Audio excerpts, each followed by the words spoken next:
ఉక్రెయిన్పై Russia మరోసారి భీకర దాడులతో విరుచుకుపడింది. వందలాది డ్రోన్లు, డజన్ల కొద్దీ క్షిపణులతో రష్యా సేనలు విరుచుకుపడడంతో కీవ్ నగరంలో కనీసం 4 చనిపోగా 25 మందికి పైగా గాయపడ్డారు.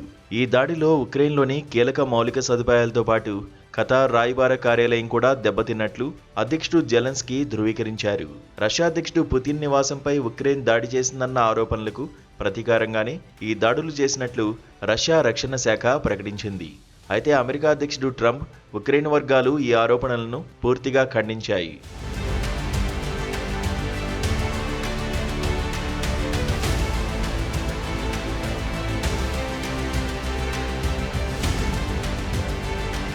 ఈ తాజా దాడుల్లో రష్యా తన అత్యంత శక్తివంతమైన వోరెష్నిక్ హైపర్సోనిక్ క్షిపణిని ప్రయోగించడం అంతర్జాతీయంగా ఆందోళన కలిగిస్తోంది.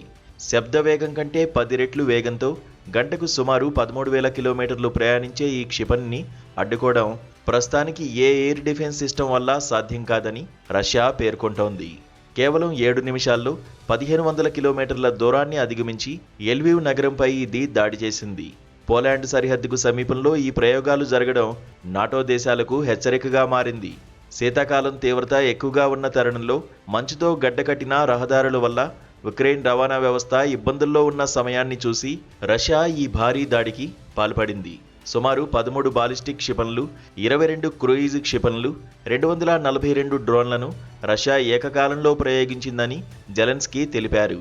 పుతిన్ తన భయాలతో ఐరోపా ఖండం భద్రతను పణంగా పెడుతున్నారని ఉక్రెయిన్ విదేశాంగ మంత్రి ఆవేదన వ్యక్తం చేశారు. గత నవంబర్లో మొదటిసారి వాడిన ఈ క్షిపణిని ఇప్పుడు రెండోసారి ప్రయోగించి రష్యా తన పట్టును నిరూపించుకోవాలని చూస్తోంది.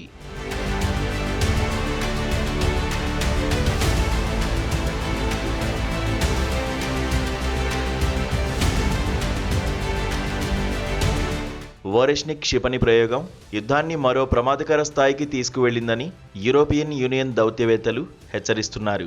5,500 కిలోమీటర్ల దూరంలోని లక్ష్యాలను ఛేదించగల సామర్థ్యం దీనికి ఉండడంతో మొత్తం ఐరోపా ఖండం రష్యా క్షిపణి పరిధిలోకి వచ్చినట్లయింది.